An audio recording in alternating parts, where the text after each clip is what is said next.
Former South Regional Director for Obama 2012 and a Hillary Clinton supporter, and Jack Kingston, Senior Advisor for the Trump campaign, former Republican Congressman from Georgia. Good to have both of you this morning. Thanks. Good morning. So let's, again, play that bit of what Donald Trump said in Diamond-Dale about African Americans and his pitch to get their vote. Watch.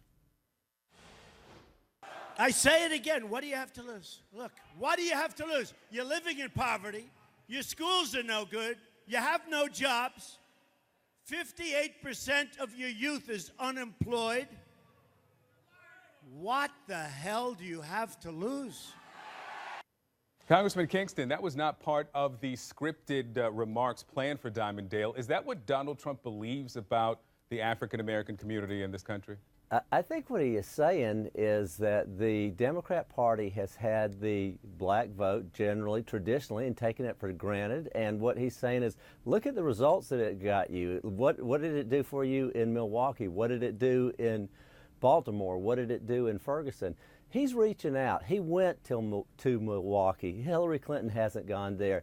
He is engaged, and he set up a diversity committee on his campaign a year ago. We have right now a more recent poll from the Los Angeles Times and USC Dornsife, 14.6% of the African American vote. So he is going after it, and the Democrats are scared to death because they know that's a voting bloc that they can't afford to lose. Well, but the competition between the candidates would be a positive thing, not just for African American, but for the country. Let me interject here, because that 14.6% that you cite comes from the LA Times poll, which by its own account has a margin of error that's at least double that. I'll tweet out a link to it after this conversation so people can see for themselves. But when you say that what Donald Trump was trying to say was that Democrats have not, and I'm paraphrasing here, correct me if I'm wrong, served the African American community well, that's not what he said. What he says is that African Americans, you are living in poverty. Your schools are no good. You have no jobs.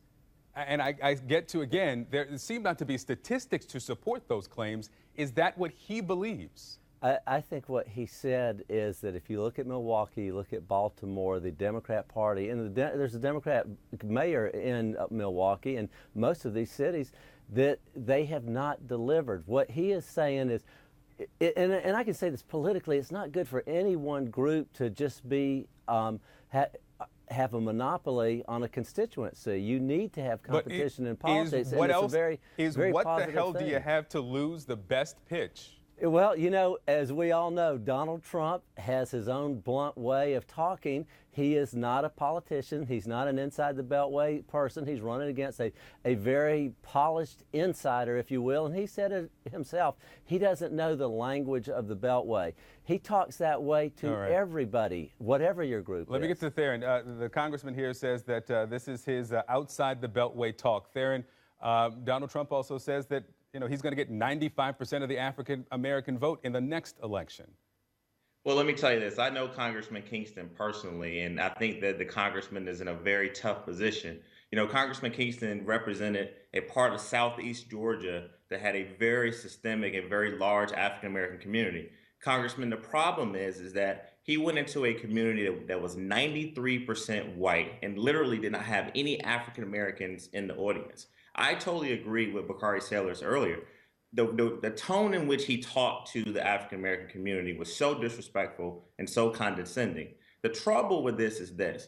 Now when Donald Trump is losing in the polls, he's basically going against a Republican base with some of these recent hires. He's now begging African American voters to vote for him. It's not going to work. And then also, Congressman, when you say that Milwaukee and Ferguson and Baltimore were because of Democrats, no, it was because we don't have the proper training with white police officers who are killing armed and unarmed African American men and women to properly deal with sometimes hostile African Americans when they're arresting them. So listen, Congressman, the problem is that you would have never in Chatham County, a district where you represented, went to talk to the African American community in a 93% white area and with an all-white crowd.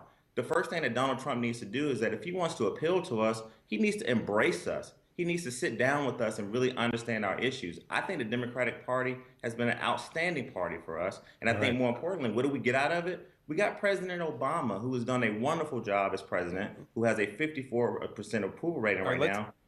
Let's give the congressman an opportunity to respond to those questions. Donald Trump has more than a few black pastors who support him. Why not go to one of their churches? Why not, instead of Dimondale, go to Lansing, go to a community in Detroit and deliver the message? Let me say this. You're going to see that.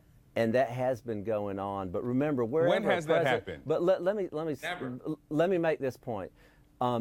Wherever a presidential candidate speaks, the microphone is the nation. It's not the crowd that's there. When he has his rallies, 15,000 people show. When he spoke in North Carolina the other night, it was an integrated crowd. He is out there reaching out. It's not only that you have to pay. Remember, Hillary Clinton. But Congressman, even... hold on. Before you get to Hillary Clinton, and we'll talk about her right after the break. When Donald Trump wanted to court law enforcement vote, he went to the Fraternal Order of Police. When he wanted to court the Christian conservative vote, he went to the faith conferences. If you want the African American vote, don't you have to go to actual African Americans and ask them for their votes? Let me say this. What you saw this week is an invitation to start that engagement, and I think you're going to see it, and I think you're going to be pleased. And I think when you see it, the Democrats are going to be scared to death because they've always taken the black vote for granted, and they have not delivered.